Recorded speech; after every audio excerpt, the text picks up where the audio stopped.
Bab 355. Babak 355 sedikit lemak menjadi lemak besar. Itu satu-satunya syaratku. Jika Anda setuju, maka saya akan pergi. Ekspresi Yuanen Yehui tidak memberikan ruang untuk negosiasi. Aku tidak bisa memberimu jawaban untuk itu sekarang. Saya harus berdiskusi dengan teman-teman saya dulu, kata Tang Wulin. Yuanen Yehui menutup pintu padanya dengan satu gerakan cepat, jelas masih waspada terhadapnya. Dibiarkan berdiri di aula, Tang Wulin kembali ke kamarnya dan menjelaskan kondisinya kepada teman-temannya. Lupakan saja dia kalau begitu. Kami akan baik-baik saja tampaknya. Saya tidak ingin terlalu merepotkan Big Sis Gu Yue, kata Su Xiaoyan. Meskipun dia tidak tahu harga yang dibayar Tang Wulin untuk mengundang Yue Zhengyu, dia samar-samar bisa menebak itu tidak murah. Demikian pula, dia tidak tahu apa yang harus dibayar Gu Yue untuk kuota roh-roh lain untuk serangan menara. Gu Yue melambai dengan acuh tak acuh. Tidak apa-apa, tidak ada masalah sama sekali. Yuanen Yehui adalah tipe serangan yang sangat kuat. Saya yakin jika kami memilikinya di tim kami, dia akan sangat membantu kami dan Anda akan mendapatkan jiwa roh yang baik. Layak untuk mempertimbangkan menerima kondisinya. Petik 2. Selain itu, sela Tang Wulin, ini adalah kesempatan untuk meringankan hubungan kita yang tegang dengannya. Kita bisa mengembalikannya seperti sebelum kejadian. Dia benar-benar terampil juga, dan dia praktis dijamin untuk memasuki pengadilan dalam di masa depan. Karena kita semua siswa yang bekerja, kita harus menjadi teman. Petik 2. Aku setuju, Xie menimpali, melompat dari tempat tidurnya. Su Xiaoyan menatapnya dengan tatapan kotor. Tentu saja kamu setuju. Setiap hari Anda membersihkan bagian depan kamarnya, menyeka jendela, mengalirkan air untuknya, dan mengibas-ngibaskan ekornya seperti anak anjing kecil yang baik. Tang Wulin melemparkan pandangannya pada Xie, alisnya menyeringai. Kamu lagi apa? Aku hanya berusaha menebus. Petik 2. Tang Wulin menggelengkan kepalanya karena menyerah, lalu menoleh ke Gu Yue. Apakah kamu yakin tidak akan terlalu sulit untuk mendapatkan kuota lain? Seharusnya tidak apa-apa. Saya akan bertanya besok setelah makan siang. Apakah kita mendapatkan yang lain atau tidak? Tidak masalah. Jika tidak, kita akan pendek satu orang, tetapi kita lebih dari cukup kuat untuk menangani menara. Petik 2. Baik. Petik 2. Tiba-tiba, ketukan terdengar di pintu. Keempat teman itu saling memandang dengan heran, merenungkan identitas tamu yang tidak diundang itu. Satu-satunya orang yang mungkin mereka pikirkan adalah Yue Zhengyu dan Yuanen Yehui. Su Xiaoyan melompat dari tempat tidurnya dan langsung menuju ke pintu. Yang mengejutkannya, seluruh garis pandangannya terhalang saat membukanya. Siapa kamu? Tanyanya, terkejut. Bakso bulat sempurna menjulang di atasnya. Meskipun tingginya sedikit lebih dari 180 cm, pinggangnya selebar dia. Dia menyeringai padanya, pipi cubi bulat seperti tupai. Halo, saya mencari Tang Wulin. Apakah dia ada di dalam? Suaranya lembut dan menyenangkan di telinga. Mendengar namanya, Tang Wulin mendekati pintu. Kamu? Dia menebak siapa tamu itu dari suara mereka, tetapi setelah melihat bakso di depannya, dia menjadi tidak yakin. Ini aku, Su Lizhi. Tang Wulin tertegun. Dalam beberapa tahun terakhir mereka tidak bertemu, lemak kecil telah tumbuh menjadi lemak besar. Masuklah. Tang Wulin dengan cepat melambaikannya ke sisi kamar bocah itu. Terlepas dari malam hari, ketika mereka pensiun, tirai yang membelah ruangan tetap terbuka. Su Lizhi mengalihkan pandangannya dari Tang Wulin dan Xie di sebelah kiri ke Gu Yue dan Su Xiaoyan di sebelah kanan, kejutan mengecat wajahnya. Kalian sekamar bersama. Kedua gadis itu segera memerah-merah, memelototinya begitu mereka sembuh. Tang Wulin menunjuk ke arah tirai yang memisahkan ruangan. Bukan itu yang kau pikirkan. Kami berbagi kamar ini karena kondisi kehidupan siswa yang bekerja tidak baik. Petik 2. Su Lizhi mengangguk mengerti. Kamu benar-benar mengejutkanku ketika kamu meneleponku tempo hari. Saya tidak pernah berharap Anda bergabung dengan Shrek, dan bahkan menjadi siswa yang bekerja. Selamat. Juga, jangan khawatir tentang seberapa gemuk saya. Saya hanya makan sesuatu yang seharusnya tidak saya makan, yang membuat saya mengembang seperti balon. Petik 2.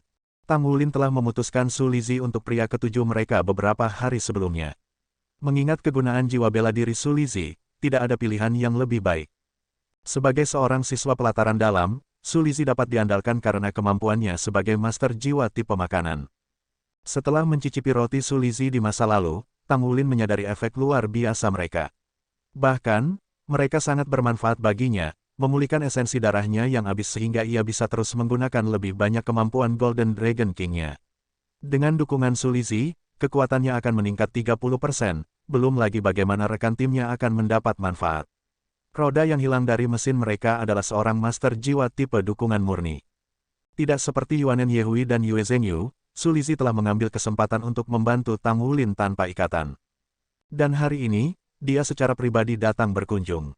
Sulizi, seperti apa pengadilan bagian dalam dibandingkan dengan pengadilan luar? Tanya Su Xiaoyan. Dengan canggung Sulizi menggaruk kepalanya karena pertanyaan itu. Itu tidak terlalu berbeda, para guru hanya lebih ketat. Hal-hal sedikit santai bagi saya, karena saya memiliki jiwa bela diri tipe makanan. Satu-satunya hal yang harus difokuskan adalah menumbuhkan kekuatan jiwa setiap hari. Itu saja, mulutnya tiba-tiba melebar ketika dia bertepuk tangan sekali. Oh ya, aku mendengar pengadilan dalam negeri akan segera direformasi. Saya tidak terlalu jelas tentang detailnya. Dengan seberapa rendah basis kultivasi saya, ada peluang bagus saya akan ditendang ke pelataran luar. Sepertinya pelataran dalam mungkin mengubah persyaratan penerimaan mereka untuk bertarung dengan Master Armor mulai sekarang. Jujur, saya tidak yakin harus berbuat apa. Petik 2. Kau datang ke pelataran luar. Mata Tang Wulin menyala. Sulizi kira-kira seusia mereka, jadi jika dia memasuki pelataran luar, ada kemungkinan besar dia akan bergabung dengan kelas 1. Itu bagus, karena tidak ada orang yang lebih menyukai jiwa bela diri Sulizi selain Tang Wulin. Sulizi terkekeh. Aku belum tahu. Ngomong-ngomong, apakah Anda mengatakan kalian akan melakukan serangan menara? Sudahkah Anda memutuskan waktu? Saya sudah membebaskan jadwal saya di hari libur, jadi panggil saja saya dan saya akan berlari. Petik 2. Su Xiaoyan tersentuh oleh ketulusannya. Terima kasih. Saya tidak bisa cukup berterima kasih atas persetujuannya untuk membantu saya. Petik 2. Jangan khawatir tentang itu. Lagi pula aku tidak punya rencana apapun. Dia tersipu ketika melihat ekspresi mata berlinang Su Xiaoyan, melakukan yang terbaik untuk menyembunyikan rasa malunya. Baiklah, ayo makan dulu. Lizzie, aku akan mentraktirmu makan malam. Petik 2. Karena seberapa gemuk dia, mata Su Lizzie biasanya bulan sabit, tetapi saat menyebutkan makanan, mereka terbuka lebar. Dia mengangguk, deretan lemak dari dagunya berdesir. Ya, ayo pergi. Anda tahu, saya masih tidak bisa melupakan rasa ikan bakar itu. Itu sangat bagus. Petik 2. Xie menamparkan dahinya. Keduanya benar-benar sepasang rakus. Semakin dekat mereka ke tujuan, semakin banyak ketakutan merayapi hatinya, menyebabkan keringat membasahi punggungnya. Dia membayangkan adegan bencana dari dua rakus yang merobek-robek ruang makan, bergetar. Tidak ada yang tersisa. Meskipun ruang makan selalu memiliki persediaan makanan ekstra untuk situasi ekstrim, sejak Tang Wulin menginjakkan kaki di area tersebut, staf terpaksa menambah persediaan mereka. Karena Sulizi menemani Tang Wulin hari ini, tanpa ragu toko ruang makan akan dimakan bersih. Makan Sulizi telah tumbuh untuk menyamai ukuran tubuhnya selama bertahun-tahun, menyaingi rasa lapar Tang Wulin pada hari biasa. Namun, kemampuan Tang Wulin untuk makan, besar seperti sebelumnya, diperkuat oleh sukacita yang ia rasakan bersatu kembali dengan Sulizi. Keduanya sama-sama cocok dalam seni sering meraih, mengungkapkan sejauh mana sebenarnya kecenderungan rakus mereka di perusahaan masing-masing. Untuk berterima kasih kepada Sulizi, Su Xiaoyan membawanya ke atas kapal untuk mengangkut hidangan yang terus-menerus. Segera, segunung hidangan kotor menumpuk tinggi di depan mereka, ruang makan benar-benar tanpa potongan apapun. Namun mereka masih belum puas.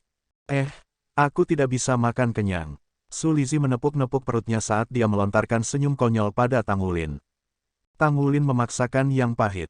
Aku juga tidak. Saya ingat Anda tidak bisa makan lebih banyak dari saya sebelumnya, tetapi sepertinya makan Anda telah tumbuh lebih cepat daripada saya. Anda menakjubkan. Su Lizzie terkekeh. Saat itu, aku tidak bisa menerima bahwa aku kehilangan kamu dalam makan, jadi aku segera mulai sering meraih diriku sendiri ketika aku sampai di rumah. Saya berusaha makan sebanyak yang saya bisa setiap hari dan melampaui batas perut saya. Secara kebetulan, kecepatan kultivasi saya meningkat sedikit juga. Namun sayangnya, begitu pula ukuran pinggang saya.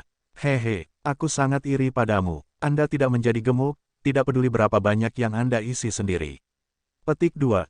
Kamu harus melatih tubuhmu. Menjadi terlalu gemuk tidak baik untukmu. Petik 2. Saya baik-baik saja. Seperti yang saya katakan sebelumnya, saya gemuk sekarang karena saya makan sesuatu yang istimewa dan tidak bisa langsing sesudahnya. Sepertinya saya terjebak dengan cara ini sekarang. Baiklah, ayo pergi. Kita bisa makan lagi di kota. Saya tahu itu seperti punggung tangan saya dan ada tempat mie menakjubkan yang harus saya bawa. Kami akan mendapatkan 10 mangkuk mie masing-masing. Mangkuknya sangat besar dan mie-nya enak. Petik 2. Pergi tanpa kita. Gu Yue mengerang, menggosok wajahnya dengan tangannya. Selama makan mereka, dia dengan sungguh-sungguh merenungkan kata-kata Wu Shiduo, dan telah mengakui kelelahan mental dan fisik yang dibawa oleh Tang Wulin. Bebas di dunia mereka sendiri, Tang Wulin dan Su Lizhi dengan senang hati pergi ke kota untuk makan mie, lengannya saling melilit bahu saat mereka bersukacita. Bagi para rakus seperti mereka, adalah mukjizat sejati untuk menemukan seorang kawan, dan merupakan cara yang pantas untuk dirayakan. Bahkan, Tang Wulin memutuskan untuk memanjakan dirinya sendiri sedikit hari ini dan mengambil cuti dari bercocok tanam untuk makan bersama Su Lizhi. Bagaimanapun, makan juga bermanfaat bagi tubuhnya. Bab 356. Bab 356 Keajaiban Makanan. Tanda yang bertuliskan, Founding Noodle Shop, tergantung di atas pintu masuk sebuah toko. Aroma harum tercium dari pintu masuk itu, mengisi hidung Tang Wulin dan membuat jarinya berkedut. "Bos!" teriak Su Lizhi, seorang pria parubaya yang gagah dengan penampilan kasar berjalan keluar dari toko. Dia memiliki ekspresi tegas di wajahnya, yang beraksen oleh rambut pendek dan kulit perunggu, dan mengenakan celana hitam dan gaun kancing hitam. Dia membawa dirinya seperti bangsawan, seolah-olah berani siapapun cukup berani untuk berbicara kembali dengannya. Namun, begitu dia melihat Su Lizhi, ekspresinya melembut dan senyum terbentuk di bibirnya. "Ah, Little Fatty, kamu sudah kembali," serunya. "Ya, saya kembali makan beberapa mie lezat Anda lagi, dan kali ini saya membawa teman saya, Tang Wulin. Saya sangat merindukan mie lezat istri Anda. Saya ingin memesan 10 mangkuk untuk kita masing-masing. Mangkuk ekstra besar." Saat dia selesai berbicara, Su Lizhi sudah meneteskan air liur. Bos mengalihkan pandangannya ke Tang Wulin dengan takjub. "Adik kecil ini akan makan 10 mangkuk juga." Ya, dia hampir bisa makan sebanyak yang aku bisa." Su Lizhi menarik Tang Wulin ke toko mie saat dia berbicara. "Dia teman makananku. Founding Noodle Shop tidak terlalu besar sama sekali, tetapi furnitur dan dekorasinya sangat indah." Mereka meminjamkan keaslian udara ke toko mie. Tang Wulin mungkin tidak tahu banyak tentang arsitektur atau furnitur, tetapi ia bisa mengatakan bahwa tempat ini menekankan keanggunan kesederhanaan. Pelanggan mengisi setengah dari toko, semua makan dengan tenang. Meskipun hidangan yang dinikmati pelanggan tampak sederhana, aroma yang berasal dari mereka memberitahu Tang Wulin sebaliknya. Bau itu saja sudah cukup untuk menimbulkan geraman dari perutnya dan perut Su Lizhi. Bos membawa mereka berdua ke kamar pribadi di bagian paling belakang toko. Ruangan itu cukup besar, dan sebuah meja sederhana duduk di tengahnya. Namun, setelah diperiksa lebih dekat, orang akan melihat jumlah detail yang luar biasa dalam pembuatannya. "Duduk," kata bos. Dia kemudian berbalik dan pergi, dan beberapa menit kemudian, dia kembali dengan mangkuk di masing-masing tangannya. Keduanya berdiameter lebih dari 1 kaki dan memegang mie dalam porsi besar. Bahkan sebelum mangkuk tiba di meja mereka, aroma cabai yang menyengat menyambar Tang Wulin dan Su Lizhi, meminta geraman dari perut mereka. Rasa lapar mereka kembali dengan kekuatan penuh. Bos meletakkan mangkuk di depan mereka berdua, dan mereka memeriksa makanan seperti binatang buas. Mie-nya tipis tapi lebar, disiram saus daging yang sedikit asam yang menyanyi untuk jiwa mereka. Kemudian gelombang kepedasan muncul dari paprika, bercampur dengan aroma asam dan membuat Tang Wulin dan Su Lizhi menjadi gila dengan keinginan. Kedua rakus segera mulai menyeruput mie, dan keduanya bisa tahu bahwa mereka telah dimasak dengan sempurna, dan tidak sedikit pun melewati masa lalu. Setiap gigitan membawa kegembiraan pada lidah mereka, gelombang demi gelombang mie yang dilapisi dengan jus daging berlemak mengguyur tenggorokan mereka. Baik Tang Wulin maupun Su Lizhi tidak berbicara. Pada saat itu, mangkuk mie mereka menjadi dunianya. Setiap mie yang masuk ke perut mereka mengisinya dengan kehangatan yang menenangkan. Keringat mulai mengalir dari Tang Wulin saat dia makan. Dia bisa merasakan esensi darahnya melonjak ke seluruh tubuhnya. Mie ini luar biasa. Dia berbalik untuk melihat Su Lizhi, dan dia disambut dengan seringai. "Kamu bisa tahu kan, mie bos bukan sembarang mie," kata Su Lizhi puas. Dia menambahkan beberapa ramuan roh ke adonan, jadi bukan hanya mie-nya yang lezat, mereka juga sangat bergizi. "Maka ini pasti mahal, kan?" tanya Tang Wulin berbisik. Su Lizhi mengangguk. Dia menerima poin kontribusi dan koin federal di sini. Setiap mangkuk berharga sekitar 20.000 koin federal atau 2.000 poin kontribusi. Petik 2. Wah, berapa banyak? Suara Tang Wulin naik 1 oktav. Su Lizzie menyuruh Tang Wulin buru-buru. Jangan terlalu keras. Saya tahu ini agak mahal, tapi mie sangat enak. Mereka baik untuk tubuh Anda juga. Bagaimanapun, jangan khawatir tentang harga hari ini. Ini suguhan saya. Saya telah menghemat banyak poin kontribusi karena tidak banyak tempat di pelataran dalam untuk membelanjakannya. Kita bisa membicarakan hal semacam itu setelah perut kita kenyang. Petik 2. Setelah makan 10 mangkuk mie, Tang Wulin merasa bahwa esensi darahnya menjadi lebih hidup daripada sebelumnya. Dia merasa seolah-olah dia akan melayang ke langit setiap saat. Dia bisa merasakan seluruh tubuhnya menjadi panas, dan dia tahu dia perlu mengeluarkan uap. Su Lizzie pergi untuk membayar tagihan, yang mencapai total 40.000 poin kontribusi.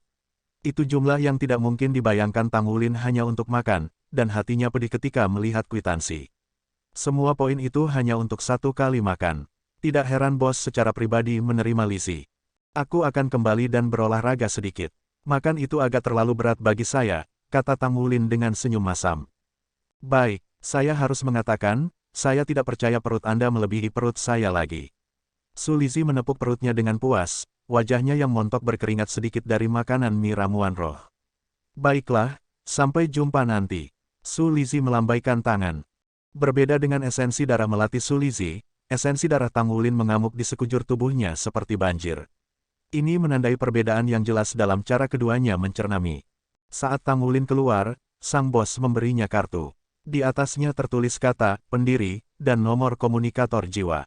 Tidak lagi mampu menekan energi di dalam tubuhnya, Tang Wulin mengambil langkah dan segera berlari kembali ke kampus. Karena toko itu tidak terlalu jauh, hanya perlu beberapa menit baginya untuk tiba di gerbang akademi.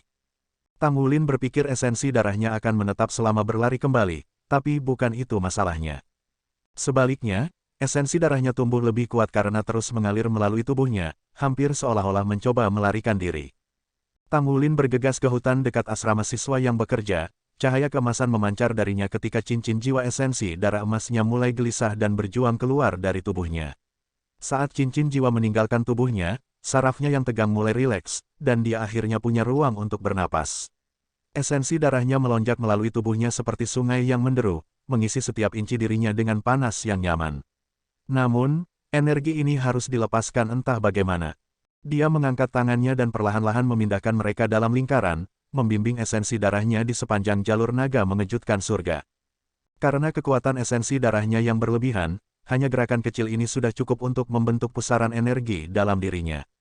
Dia telah berlatih naga mengejutkan surga selama lebih dari 10 hari sekarang. Dia belum membuat banyak kemajuan sampai titik ini, bagaimanapun, dan esensi darahnya bisa melacak tidak lebih dari 50% dari jalur. Tetapi hari ini berbeda, esensi darahnya lebih kuat dari sebelumnya, dan itu menyerang dinding di meridiannya dengan kemarahan yang menyala-nyala. Aliran esensi darahnya terbalik, perlawanan di dalam pusaran energi berangsur-angsur memudar, dan kemudian, tiba-tiba, ia menembus penghalang 50%. Kabut emas samar menyelimuti tubuh Tang Wulin, dan raungan drakonik bergema dari esensi darahnya. Itu menembus malam dengan kekuatan yang belum pernah terjadi sebelumnya, dan dia sekarang benar-benar tenggelam dalam keadaan mistis ini. Sisik emas muncul di lengan dan dada kanannya, dan cincin jiwa mengaktifkan tubuh naga emas dengan sendirinya, memandikannya dalam cahaya yang jauh lebih bersinar dari sebelumnya.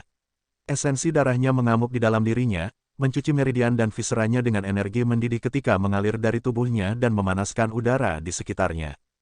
Saat Tang Wulin menjadi panas karena energi yang membakar, matanya memancarkan emas merah seolah-olah terbakar.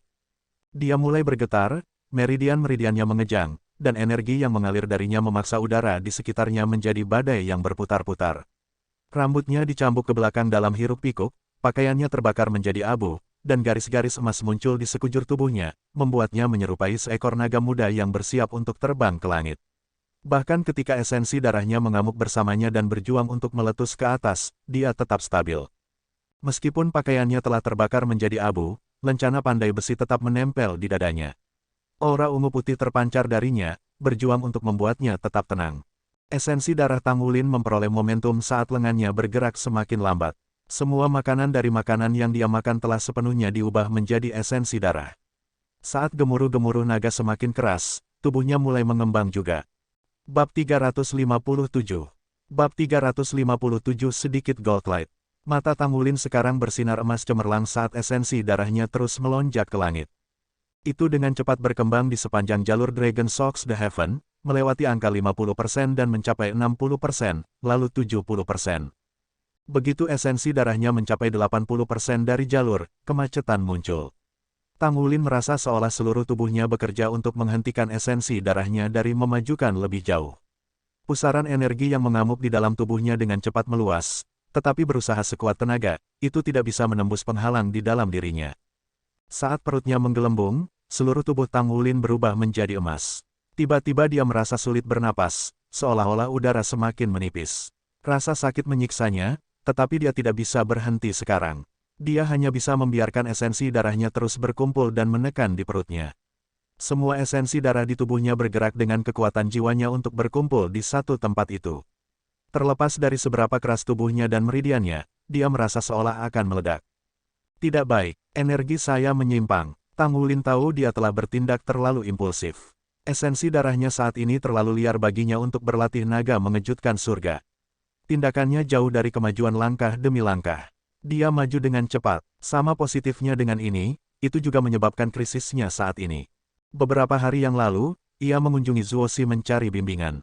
Zuoxi telah memberitahu Tang Wulin bahwa dia akan membantunya naik ke tingkat berikutnya begitu dia bisa mengisi 60% jalur sirkulasi. Namun dia telah bergegas melewati 80% dari jalur. Dia belum belajar apa yang harus dilakukan dari sini dan sekarang menghadapi masalah fatal. Jika energinya benar-benar menyimpang, dia benar-benar akan meledak. Bodoh, sebuah suara tiba-tiba bergema di benaknya. Membalikan aliran esensi darahmu memang cara untuk memperbaiki visera dan meridianmu, tapi kamu terlalu terburu-buru.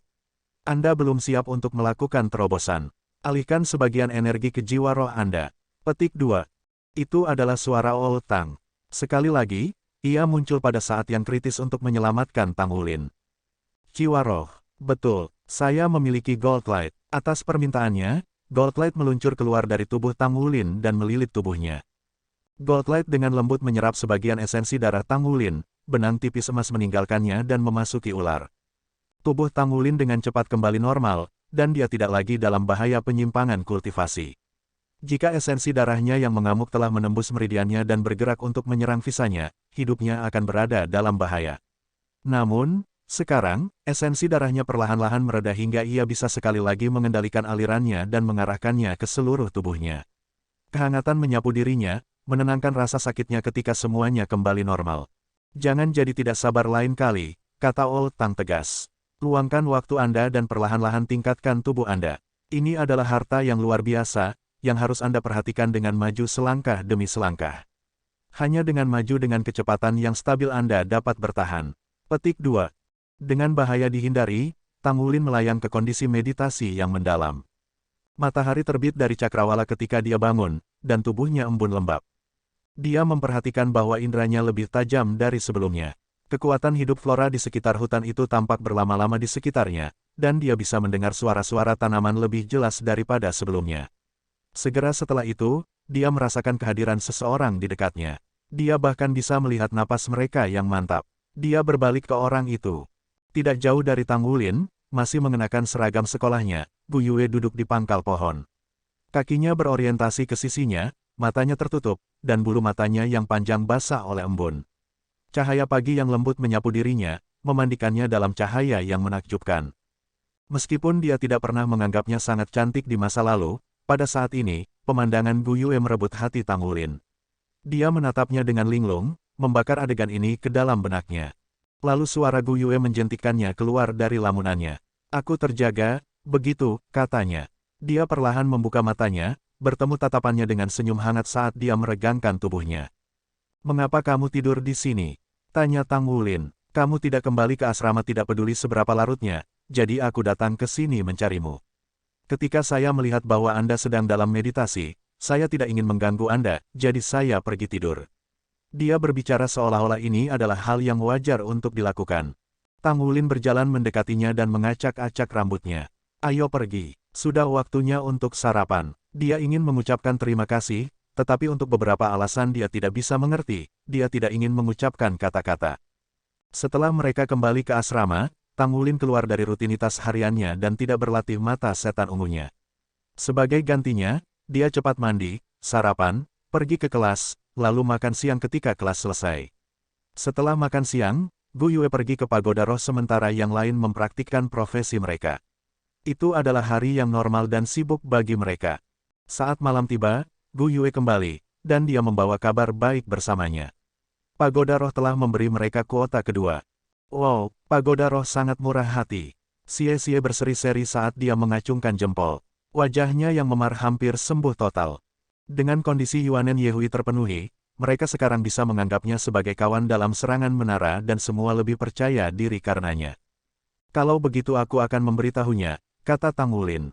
Besok adalah hari libur kita, jadi jam berapa kalian ingin pergi? Gu Yue berpikir sejenak sebelum menjawab. Terlalu dini akan buruk, jadi bagaimana kalau setelah sarapan?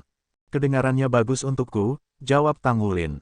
Su Xiaoyan diam-diam mengepalkan tangannya, matanya bersinar dengan tekad. Teman-temannya jarang mengucapkan kata-kata penghiburan baginya. Mereka malah mendorongnya dengan tindakan mereka. Dia mengerti bahwa dia adalah anggota terlemah dari tim mereka, yang kemungkinan besar akan dikeluarkan. Sementara Xie mungkin tidak sekuat Gu Yue atau Tang Wulin, dia masih memiliki jiwa bela diri kembar dan bisa bertahan dalam pertempuran. Namun, Su Xiaoyan dan staf Starwell-nya hanya berguna di malam hari. Saya harus melakukan ini apapun yang terjadi. Saya tidak bisa menyeret teman-teman saya. Awan memenuhi langit keesokan paginya, bayangan mereka mewarnai kota dengan warna-warna suram. Meskipun demikian, asrama siswa yang bekerja tetap semeriah sebelumnya. Semua orang berkumpul bersama setelah sarapan. Gemuk Su Lizi langsung menarik perhatian Yue Zhengyu dan Yuanen Yehui. 2 kali selebar orang biasa, dia terlalu besar untuk dilewatkan. Yuanen Yehui berdiri di samping, menjauh dari anggota kelompok lainnya, dan terutama Yue Zhengyu. Di sisi lain, Yue Zhengyu berdiri di samping Tang Wulin, berbisik ke telinganya. Su Xiaoan gugup ketika dia berdiri di sana menunggu orang lain. Gu Yue, bagaimanapun, adalah definisi ketenangan. Xie tampak hampir sama cemasnya dengan Su Xiaoyan, tetapi untuk alasan yang sama sekali berbeda. Dia sesekali melirik Yuanen Yehui, tetapi tidak pernah mengerahkan keberanian untuk menghampirinya. Dia takut dipukuli sampai habis. Tang Wulin bertepuk tangan 2 kali, menarik perhatian semua orang. Baik, karena semua orang ada di sini sekarang, mari bersiap-siap untuk pergi. Hal pertama yang perlu kita lakukan adalah merencanakan pendekatan kita terhadap serangan menara hari ini. Apakah ada yang punya saran? Petik 2. Tang Wulin memandang Yuanen Yehui.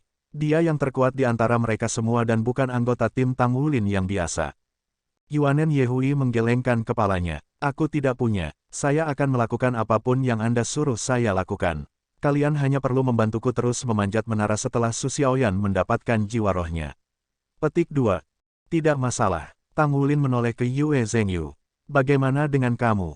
Mengingat betapa kuatnya mereka, Yuanen Yehui dan Yue Zhengyu memiliki kualifikasi untuk mengambil alih sebagai pemimpin. Sebelum Yue Zhengyu bisa mengatakan sepatah kata pun, Yuanen Yehui memotong. Aku akan menerima perintah dari siapapun kecuali dia. Yue Zhengyu memelototinya. Saat dia akan membalas, Tang Wulin menariknya ke samping dan berbisik ke telinganya. Pipi Yuanen Yehui memerah sedikit saat melihat itu. Lalu dia mengalihkan pandangannya. Yue Zhengyu menekan harga dirinya dan mendengus. Baik, Wulin, Anda mengambil komando. Bukankah Anda kapten tim Anda? Hal ini menyangkut tim Anda, jadi saya akan melakukan apa yang diperintahkan. Petik 2. Tang Wulin tersenyum dan mengangguk. Dia hanya perlu membisikkan, giok perak, ke telinga Yue Zhengyu untuk membuatnya tunduk. Tang Wulin telah beruntung dalam beberapa hari terakhir dan berhasil menempas sepotong batu giok perak dengan tingkat harmoni lebih dari 90%. Dia segera memberikannya kepada Yue Zhengyu, tetapi belum meminta kompensasi. Ini sebabnya dia sangat mempercayai Yue Zhengyu saat ini, mengapa dia berani begitu percaya diri. Sebelum Tang Wulin bisa berbalik dan bertanya padanya, Su Lizi melambaikan tangannya dengan acuh. Aku datang untuk bersenang-senang dengan kalian dan membantu. Bab 358. Bab 358 hangat dan lembut.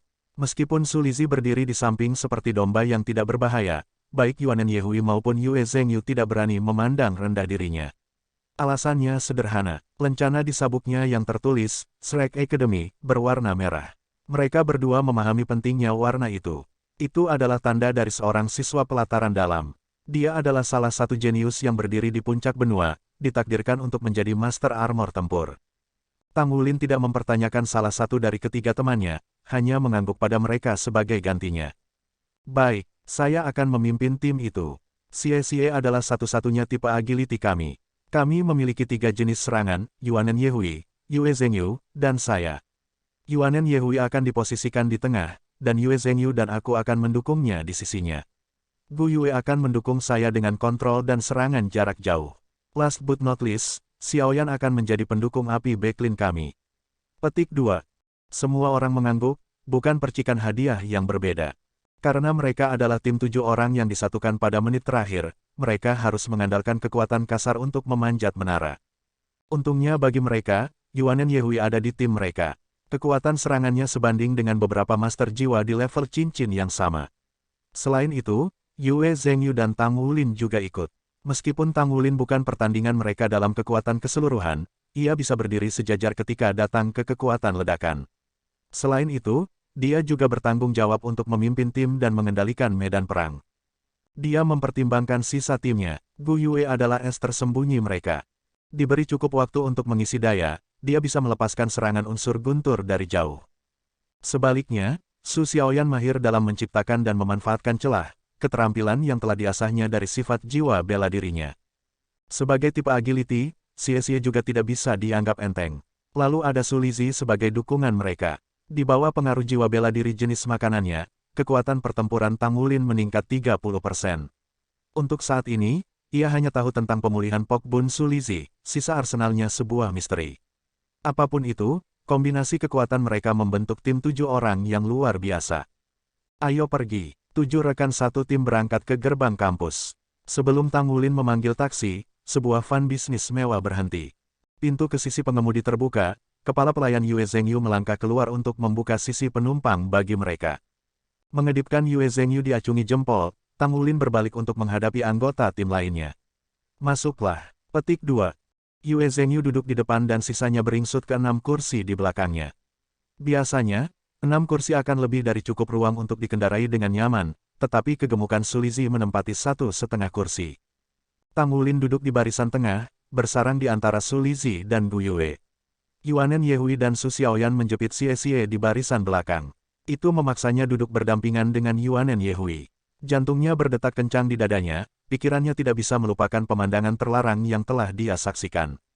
Jika kamu memiliki pikiran cabul, aku akan membunuhmu, bisik Yuanen Yehui. Menggigil turun tulang belakangnya dan dia buru-buru berkata, tidak. Tidak mungkin aku akan memikirkan itu. Petik 2. Suaranya keluar lebih keras dari yang diharapkan, dan ketiganya yang duduk di barisan tengah memberinya tatapan ingin tahu. Su Xiaoyan melakukan hal yang sama. Terlepas dari Su Lizhi, yang tidak mengetahui cerita latar belakang, sisanya mengerti situasinya. Semua mata tertuju padanya, Yuanen Yehui segera memerah. Dia masih mengenakan seragam laki-laki, keterampilan riasnya yang luar biasa menutupi wajahnya yang memerah. Xie pucat, 2 jari mencubit pahanya, memutar daging 180 derajat penuh. Dia menutupi mulutnya sendiri untuk mencegah dirinya menjerit kesakitan. Semua orang mengawasinya dengan senyum tak berdaya, tidak ada satu orang pun yang berbicara membela dirinya. Sebenarnya, dia bukan satu-satunya yang malu. Tang Wulin mendapati dirinya dalam situasi yang sama anehnya. Su Lizhi terlalu gemuk. Dia ukuran berlebihan memaksa Tang Wulin ke arah Gu Yue, mendorongnya ke arahnya. Tapi ini tidak cukup untuk mengimbangi massa tubuh Lizhi Su. Gu Yue tidak punya pilihan selain memiringkan tubuhnya dan bersandar ke jendela, tidak ada pilihan selain duduk di paha Tang Wulin. Ada sesekali gundukan ketika van melaju di jalan, mengguncang mereka yang ada di dalamnya. Saat posisi mereka bergerak dengan setiap benjolan, wajah Tang Wulin dan Gu Yue mulai memerah. Kehangatan daging yang lembut terhadap daging membawa panas ke pipi mereka, kecanggungan mengisi udara di antara mereka. Tetapi tidak ada yang bisa mereka lakukan. Mereka tidak bisa menyesuaikan pengaturan tempat duduk mereka sementara van bergerak. Sebagai upaya terakhir, Tang Wulin mencoba mendorong kembali ke Su Lizhi, tetapi lemak itu menolak untuk bergerak. Tang Wulin bisa merasakan detak jantungnya, kekeringan mulutnya, dan kupu-kupu beterbangan di perutnya. Belum pernah dia merasakan hal ini sebelumnya. Dia baru berusia 13 tahun, pada awal pubertas. Dia masih tidak tahu tentang masalah antara anak laki-laki dan perempuan. Yang bisa dia lakukan hanyalah duduk tegak seperti panah, mencoba yang terbaik untuk menghindari kontak mata dengan Gu Yue. Segera mereka meninggalkan pusat kota, melaju menuju markas Spirit Pagoda yang ikonis. Semua diam di dalam van. Xie telah mendapatkan kembali kulit normalnya dan duduk seperti anak kecil yang takut akan hukuman penting. Kedua tangan menggenggam erat lututnya dan kepalanya digantung rendah, tidak berani menatap Yuanen Yehui. Bau pemuda ada di udara. Setelah 40 menit di jalan raya, mereka akhirnya mencapai Pagoda Roh. Kota Shrek benar-benar luar biasa. Van itu berhenti. Begitu pintu terbuka, Gu Yue meledak. Tang Wulin masih bisa merasakan kehangatannya di pahanya, dan aromanya melekat. Tapi akhirnya dia punya ruang untuk bernafas. Dia menghela nafas lega saat dia keluar dari kendaraan. Pagoda Roh berdiri tepat di depannya. Dia harus menjulurkan lehernya hanya untuk mengambil seluruh keindahannya. Meski begitu, dia tidak bisa melihat puncak pagoda. Bagian atas bangunan menembus awan, hanya siluetnya samar-samar terlihat dari titik itu dan seterusnya. Itu adalah gambar yang nyata baginya. Setelah tindakannya, yang lain turun satu demi satu. Mereka yang mengunjungi markas Spirit Pagoda untuk pertama kalinya juga terperangkap dalam kekaguman. Ini adalah lokasi otoritas absolut di benua itu. Secara keseluruhan, kota Shrek adalah kota terbesar di benua itu karena dua alasan utama, Akademi Shrek dan markas Spirit Pagoda. Jika dua organisasi besar itu menggabungkan kekuatan, bahkan federasi hanya bisa gemetar di depan mereka. Kota Shrek sangat otonom, terlepas dari wilayah di sekitar markas Pagoda Roh, seluruh kota semata-mata diperintah sendiri. Pagoda Roh, di sisi lain, jauh lebih berpengaruh. Itu mempertahankan hubungan yang baik dan kooperatif dengan federasi dan Akademi Shrek. Dewan Pagoda Roh telah dengan bijak memilih untuk menjauhkan diri dari politik dan untuk tidak mengendalikan guru jiwa. 36 anggota membentuk seluruh Dewan Inti. Tidak hanya itu dijalankan secara berbeda dari cara klan besar dan organisasi lain dioperasikan. Selanjutnya, beberapa anggota Dewan dikirim oleh federasi. Meskipun banyak master jiwa bergabung dengan Pagoda Roh, inti dari pasukan di bawah komandonya berjumlah kurang dari 3.000. Ditambah dengan kemajuan teknologi jiwa, para master jiwa ini bukanlah ancaman bagi federasi. Dengan demikian, federasi dan Pagoda Roh berbagi hubungan yang bersahabat. Pendiri Spirit Pagoda, Spirit Ice Douluo Huo Yuhao, mendirikan sistem dewan yang memungkinkan Spirit Pagoda bertahan selama 10.000 tahun. Dan sekarang ia berdiri sebagai salah satu kekuatan terbesar di benua itu. Tidak ada yang tahu seberapa dalam fondasi Akademi Shrek berlari, dan kekayaan Pagoda Roh dan jumlah master adalah tebakan siapapun. Bab 359. Bab 359 memasuki menara. Tidak ada yang tahu seberapa dalam yayasan Akademi Shrek berlari, dan tidak ada yang tahu seberapa kaya atau berapa banyak master yang dimiliki Pagoda Roh. Gu Yue, di mana menara roh arwah? Tanya Tang Wulin. Tidak ada jejak kecanggungan dari naik mobil dipanaskan yang tersisa. Ada di dalam markas, kata Gu Yue. Ini sebenarnya bukan bangunan fisik. Pikirkan virtual, teknologi yang digunakan untuk membuatnya bahkan lebih maju daripada apa yang digunakan untuk platform kenaikan roh. Menara ini adalah salah satu aset terpenting Pagoda Roh. Ikuti saya semuanya. Petik 2. Mereka menaiki tangga ke pintu masuk. Setelah mendaftarkan identitas mereka, mereka bisa melangkah masuk. Kapan masuk ke markas Spirit Pagoda menjadi begitu cepat? Mereka benar-benar meningkatkan efisiensi mereka. Seru Yue Zhengyu. Tang Wulin melirik Gu Yue. Dia ingat dia memajang lencana pada anggota staf saat mereka mendaftar. Lantai pertama adalah aula megah yang lebih besar dari cabang Spirit Pagoda lainnya yang pernah dikunjungi Tang Wulin. Mural menutupi dinding, membentang di sepanjang langit-langit kubah. Meskipun mural-mural ini tidak menarik perhatian, melalui angka yang tipis, mereka menggambarkan sebuah kisah epik dari zaman yang sudah lama berlalu. Tang Wulin berputar di tempat saat ia mencari mural yang memulai kisah itu. Dia melihatnya beberapa saat kemudian. Itu tergantung di atas tengah langit-langit berkubah, mata raksasa warna yang tidak bisa diungkapkan Tang Wulin. Sekilas dan seolah-olah itu menyedot jiwa seseorang. Mata ruh. Apakah itu jiwa bela diri Spirit Ice Douluo?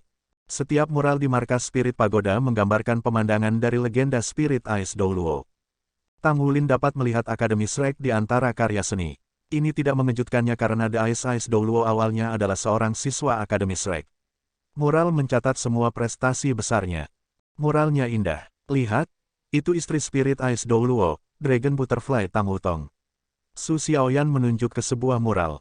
Legenda mengatakan bahwa bersama dengan roh Ice Douluo, mereka memiliki total 4 keterampilan fusi jiwa yang luar biasa. Tang Wulin mengikuti jarinya dan mengambil gambar seekor kupu-kupu biru raksasa, huruf V, berwarna emas terpampang di punggungnya. Kata cantik tidak bisa mulai menggambarkannya. Dia adalah seorang dewi. Ayo pergi. Kami memiliki bisnis untuk diurus. Karena Gu Yue akrab dengan Aula, moral tidak banyak mempengaruhi dirinya. Dia memimpin, menuju lebih dalam ke gedung. Bagian Aula ini luas dan kosong. Satu-satunya yang hadir hanyalah meja resepsionis dan beberapa lift. Gu Yue menuntun mereka ke lift merah, memamerkan lencananya. Pintu terbuka dan dia mengajak semua orang masuk. Lift merah khusus disediakan untuk anggota Spirit Pagoda tingkat tinggi. Seru Yue Zhengyu. Gu Yue, siapa kamu sebenarnya? Dia meliriknya sekilas, lalu menggelengkan kepalanya dalam diam. Lift naik 1 menit penuh sebelum berhenti. Napas mereka dicuri begitu mereka melangkah keluar dari lift. Melalui dinding kaca pagoda, lautan awan membentang sejauh mata memandang. Mereka samar-samar bisa melihat bentuk kota Shrek melalui awan dan kabut yang mengepul dengan lembut. Gu Yue mengambil komunikator jiwanya dari saku dan memutar nomor. Dia melangkah ke samping, berbicara dengan nada pelan selama semenit sebelum bergabung kembali dengan teman-temannya. Di bawah para pemuda itu ada pola-pola putih susu yang membentang di lantai. Ditambah dengan pemandangan di luar, kesan bahwa mereka melayang tinggi di atas awan tak terhindarkan. Lebih jauh adalah pintu geser perak. Setelah mengetuk beberapa kali, Gu Yue membuka pintu dan terus mengawal rekan satu timnya. Di depan mereka berdiri ruang yang disatukan dengan sempurna dan luas. Duduk di belakang meja adalah seorang wanita jangkung berusia 30-an. Dia memiliki tampilan yang rapi padanya, rambut merah jatuh lurus ke punggungnya seperti tirai. Wanita itu adalah dekorasi terindah di dalam ruangan, kehadirannya yang sederhana membawa kehidupan padanya. Dia tersenyum hangat setelah mengenali identitas pengunjungnya, berjalan untuk menyambut mereka dan memperlihatkan seragam hitamnya. Selamat datang di Spirit Pagoda. Saya Guru Gu Yue, Leng Yaozu. Petik 2. Halo, senior, kata semua orang bersamaan. Guru Gu Yue, ini adalah pertama kalinya Tang Wulin mendengar ini. Dari semua orang dalam kelompok, hanya Yue Zhengyu yang bereaksi terhadap pengenalan dirinya. Alisnya berkerut seolah sedang mencoba mengingat fakta penting. Aku senang bisa mengenal talenta muda dari Akademi Shrek seperti kalian semua, kata Leng Yaozu. Yah, kalau begitu jangan menunda lagi. Aku akan mengantarmu ke Menara Roh Arwah. Petik 2. Dia membuat untuk pintu dengan rahmat lembut, tubuhnya memancarkan pesona tak terlupakan dari seorang wanita dewasa. Leng Yaozu, di mana saja aku mendengar nama itu sebelumnya. Berusaha sekuatnya, Yue Zhengyu tidak tahu apa nama itu dikaitkan. Tang Wulin melemparkan pandangan bertanya pada Gu Yue, tapi dia menjawab dengan senyum puas. Kanan, tidak mungkin Pagoda Roh tidak akan melihat betapa berbakatnya Gu Yue. Gurunya mungkin orang penting di sini. Leng Yaozu memimpin ketujuh siswa menyusuri koridor. Setiap kali mereka bertemu dengan anggota staf lain, anggota staf akan berhenti dan berdiri di samping dengan hormat, kepala mereka sedikit membungkuk ketika mereka melirik siswa. Mereka segera tiba di depan lift emas besar. Leng Yaozu menekan tangannya ke pintu dan pintu itu segera terbuka. Para siswa mengikutinya. Lift itu cukup luas untuk menampung selusin orang, belum lagi hanya 8. Interiornya dicat emas berkilau, energi bersenandung di udara. Dengan sentakan, lift itu bergerak. Itu berhenti beberapa detik kemudian, mengantar kelompok itu ke aula melingkar berdiameter beberapa ratus meter dan 50 meter. Di atas atap duduk sebuah segitiga dengan permata yang menjuntai dari titik tengahnya. Itu memancarkan cahaya keemasan redup. Di tengah aula ada platform heksagonal yang tinggi, tangga menuju ke puncaknya. Itu memberi kesan altar. Peron menutupi setidaknya 100 meter persegi, dan di tengah ada pintu emas yang menjulang 15 meter. Segala macam peralatan berserakan di seluruh ruangan, anggota staf sibuk. Kedatangan Leng Yaozu tidak memengaruhi mereka. Hanya mereka yang memperhatikannya berhenti untuk memberi hormat sebelum melanjutkan pekerjaan mereka. Kalian anak-anak bisa pergi sekarang. Aku sudah mengatur segalanya untukmu. Dia menunjuk ke pintu emas besar. Terima kasih guru. Gu Yue tersenyum. Daripada memperlakukan gurunya dengan hormat, dia lebih intim dalam interaksi mereka. Leng Yaozu tersenyum. Ini pertama kalinya kamu memasuki Menara Roh-Roh, jadi jangan ceroboh. Itu tidak sama dengan platform kenaikan roh. Semua yang Anda temui di sana adalah nyata. Perhatikan keamanan Anda. Saya akan memantau Anda semua dari luar, jadi saat Anda dalam bahaya, saya akan membawa Anda keluar. Petik 2. Terima kasih, senior. Tang Wulin melangkah maju dan menyatakan terima kasih sebagai kapten tim. Dia memeriksanya sejenak, lalu kehangatan memasuki senyumnya. Kurasa kau Tang Wulin. Saya. Petik 2. Leng Yaozu menghela nafas dan menggelengkan kepalanya. Sayang sekali, saya pasti ingin merekrut Anda jika Anda belum bergabung dengan Tang Sek. Baiklah kalau begitu, kalian pergi sekarang. Kami dapat melanjutkan topik itu setelah Anda selesai. Saya membuka menara roh jiwa. Petik 2. Saat kata-kata itu meninggalkan bibirnya, anggota staf di sekitarnya segera mengganti persneling dan memberi hormat kepada Leng Yaozu, berteriak, "Ya, Bu." Mata Yue Zhengyu berbinar. Dia ingat siapa dia sekarang. Tetapi pada saat itu, Tang Wulin memberi perintah untuk memasuki pintu. Emas memenuhi mata mereka begitu mereka melangkah melewati pintu, sosok mereka menghilang ke dalam cahaya keemasan. Melihat mereka menghilang, Leng Yaozu mengungkapkan jejak kekecewaan di matanya. Bukankah kita juga menyukai ini saat itu? Melihat mereka, saya teringat bagaimana dulu kami, gumamnya. Tapi kamu sudah lama melupakanku. Petik 2. Tidak seperti memasuki platform kenaikan roh, ketujuh siswa tidak dipukul dengan gelombang pusing. Sebaliknya, semuanya terasa normal, seolah-olah mereka telah berjalan melewati pintu biasa. Emas memudar dari penglihatan mereka, mata menajam saat mereka mengambil di sekitar mereka. Mereka menemukan diri mereka di aula besar. Pilar-pilar tebal menjorok keluar dari lantai bata abu-abu pucat untuk menopang langit-langit. Aula itu sangat luas, lebih dari 1000 meter persegi, kosong terpisah dari mereka. Tempat itu terasa kuno, seperti mereka telah melakukan perjalanan ke masa lalu. Tidak sedetik setelah mereka selesai memeriksa lingkungan, pintu emas di belakang mereka menghilang. Kemudian di depan mata mereka, sebuah pagoda ilusi terbentuk. Tidak sedetik setelah mereka selesai memeriksa sekeliling mereka, pintu emas di belakang mereka menghilang.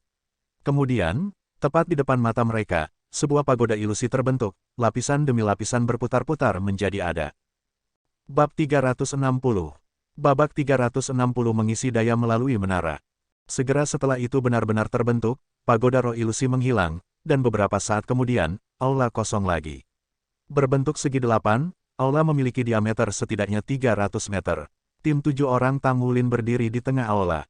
8 pintu, masing-masing setinggi 10 meter dan lebar 5 meter, mengelilingi para siswa, menjulang di depan mereka. Yuanen, Zhengyu, pembentukan segitiga. Xie, beradaptasi dengan situasi. Gu Yue, Xiaoyan, Li Zi, tetap di tengah. Tang Wulin menggonggong saat ia melangkah maju untuk membentuk salah satu poin segitiga. Yuanen Yehui dan Yue Zhengyu segera melakukan apa yang diperintahkan dan pindah ke posisi. Dan 3 cincin jiwa muncul di bawah Su Li Zi, semuanya berwarna ungu. Tang Wulin yakin bahwa Su Li Zi hanya memiliki 2 cincin jiwa kuning terakhir kali dia melihatnya. Sok mengejutkannya saat dia menyadari bahwa roh-roh Su Li Zi telah naik. Dia tahu betapa sulitnya bagi master jiwa tipe makanan untuk memiliki jiwa roh mereka naik, terutama ketika mereka sudah memiliki 2 cincin jiwa. Aku punya roti babi, gumam Su Li Zi, dan cincin jiwa pertamanya menyala. Roti daging babi muncul di tangannya dan dia melemparkannya ke Tang Wulin, yang menangkapnya dan melahapnya 2 gigitan. Kehangatan memenuhi Tang Wulin setelah memakan roti itu. Esensi darahnya meraung dan pikirannya menajam. Dia dan Su Li Zi benar-benar pasangan yang sempurna. Su Li Zi membacakan mantra beberapa kali lagi dan membagikan roti kepada anggota tim lainnya. Roti babi ini memulihkan stamina dan kekuatan jiwa mereka, serta memberikan penyembuhan dasar. Tanpa melihat kembali ke Su Li Zi, Tang Wulin memberinya acungan jempol. Pada saat itu, gemuruh rendah bergema di seluruh aula saat semua 8 pintu perlahan-lahan terbuka. Tepat di balik pintu, puluhan mata hijau mengintip dari kegelapan tim Tang Wulin. Mereka adalah makhluk jiwa berjenis serigala, kata Xie. Mereka unggul dalam menyerang dalam kelompok. Petik 2. Tang Wulin dengan tegas bertemu dengan tatapan mata predator. 3 cincin jiwanya yang ungu naik ketika rumput Blue Silver mulai berkeliaran dari tanah di sekitarnya, dengan cepat merayap keluar untuk menutupi radius sekitar selusin meter. Pertahankan kekuatan jiwamu. Kami tidak akan memiliki kesempatan untuk beristirahat saat kami memanjat menara, kata Gu Yue. Ini adalah pertama kalinya semua orang di sini. Bahkan Yue Zhengyu tidak memiliki kekuatan untuk berpartisipasi dalam serangan menara ketika dia mendapatkan jiwa pertamanya. Tidak ada seorang pun dalam rentang usia 3 tahun darinya yang mampu membantunya, jadi tidak ada gunanya bahkan mencoba saat itu. Setelah membagikan roti babi, Su Li Zi duduk di lantai dan mulai bermeditasi. Dia bukan pejuang. Terlepas dari itu, Tang Wulin tidak diragukan lagi benar untuk mengundang Su Li Zi. Meskipun dia tidak bisa bertarung, dukungannya akan memungkinkan mereka untuk bertahan lebih lama dan menunjukkan lebih banyak kekuatan. Binatang buas mulai mengalir keluar dari pintu, serigala dengan bulu hijau gelap dan mata zamrud. Mereka adalah serigala angin, sejenis binatang buas yang biasanya ditemukan di hutan. Terlepas dari kenyataan bahwa tidak ada dari mereka yang kuat sendirian, mereka menakutkan dalam bungkusan. Kekuatan mereka terletak pada jumlah mereka dan bagaimana mereka tidak takut mati. Mereka akan menyerang sampai mereka atau mangsanya musnah. Lebih dari 100 serigala angin mengepung tim Tang Wulin. Serigala perlahan mengelilingi 7 siswa, secara bertahap semakin dekat dan lebih dekat. Ini hanya lantai pertama menara roh-roh, dan mereka mulai memahami apa jenis tantangan yang menanti mereka sekarang. Tetap kembali, semuanya. Gu Yue dan aku akan mengurus ini, kata Tang Wulin. Yuanen Yehui berdiri diam sementara Yue Zhengyu menarik cincin jiwanya. Untuk maju sejauh mungkin, mereka harus bekerja sebagai tim dan memanfaatkan kekuatan masing-masing. Serigala-serigala itu semakin dekat, tetapi belum melanggar domain rumput Blue Silver Tang Wulin. Mereka terus menonton dari perimeter, dengan sabar menunggu kesempatan untuk menerkam. 7 yang membentuk tim Tang Wulin tetap tidak bergerak. Pertempuran akan dimulai saat kedua pihak mengambil tindakan. Tang Wulin memandang serigala dengan jijik, dan rumput Blue Silver tiba-tiba bergerak, menembaki seperti ular beludak dan mengikat beberapa serigala. Rumput itu kemudian menarik serigala ke arah Tang Wulin. Sebuah dinding bumi meletus dari tanah, melindungi semua orang kecuali Tang Wulin, dan serigala yang menerkam menabraknya. Seolah-olah dia baru saja menusuk sarang lebah, serigala bereaksi langsung, mengeroyok ke arahnya dalam serangan ganas. Serigala angin memiliki kemampuan bawaan untuk menyerang dengan bila angin, dan dalam sekejap mata, ratusan bila angin yang saling bersilangan menebas dinding bumi. Namun, sebagian besar serigala berfokus pada Tang Wulin, dan meskipun ia tidak dilindungi oleh dinding bumi pertama, yang lain melompat untuk melindunginya dari angin yang mengiris. Dia menusukkan tangannya ke dinding raksasa itu dan mengangkatnya ke udara, menggunakannya seperti perisai melawan serangan-serangan. Semua serigala angin menerkam Tang Wulin pada saat yang sama, tetapi cincin jiwa keduanya menyala. Tombak rumput Blue Silver menusuk yang terdekat di udara. Banyak serigala yang tertusuk melalui perutnya oleh tombak rumput, dan semuanya menjadi kaku saat diserang. Pada saat yang sama, cahaya es meledak dari pusat dinding bumi, menembak 3 meter ke udara dan meledak menjadi badai es yang tak terhitung jumlahnya. Pembaptisan es menghujani serigala angin, setiap es membidik mata mereka. Kematian datang untuk serigala, hujan dari atas dan menusuk dari bawah. Blue Silver impaling arai Tang Wulin menikam mereka dari tanah dan es Gu Yue menombak mereka dari langit. Semua orang tahu bahwa binatang berjiwa tipe serigala memiliki tulang sekeras logam, tetapi perut mereka selembut tahu. Akibatnya, sebagian besar tuan jiwa mengambil keuntungan dari itu. Namun, baik itu makhluk jiwa paling rendah atau penguasa tiran, mata selalu menjadi titik lemah. Jika es itu hanya 1 inci dari target, mereka akan dengan mudah menghancurkan tengkorak keras para serigala. Namun, mereka memukul mata dengan sangat akurat. Tombak rumput dengan cepat mundur dan tembok bumi runtuh. Ketika Yue Zhengyu dan Yuanen Yehui keluar dari reruntuhan, mereka hanya melihat lautan mayat. Pemandangan itu mengejutkan mereka. Tidak ada serigala pun yang selamat. Mereka mengerti betapa menakjubkannya prestasi itu. Setelah mereka tertutup di dinding bumi, Tang Wulin menunjukkan kemampuan kontrol kerumunan yang kuat dan menahan semua serigala. Tapi bukan itu yang membuat mereka takjub. Orang yang benar-benar menakjubkan adalah Gu Yue, yang dengan ahli mengarahkan ratusan es untuk menembus mata semua serigala. Tidak ada serigala pun yang tidak memiliki es yang tumbuh dari rongga mata mereka. Mereka bahkan tidak dapat mulai memahami seberapa besar kekuatan spiritual yang dimilikinya. Bahkan Tang Wulin, seakrab dia dengan Gu Yue, menoleh untuk melihatnya dengan terkejut. Kekuatan spiritualnya pasti telah berkembang dengan pesat sekali lagi. Tidak mungkin dia bisa mengendalikan setiap es dengan tepat sebaliknya. Tang Wulin mengira bahwa dia dan Xie Xie perlu membersihkan para pejalan kaki. Tapi Gu Yue membuktikannya salah.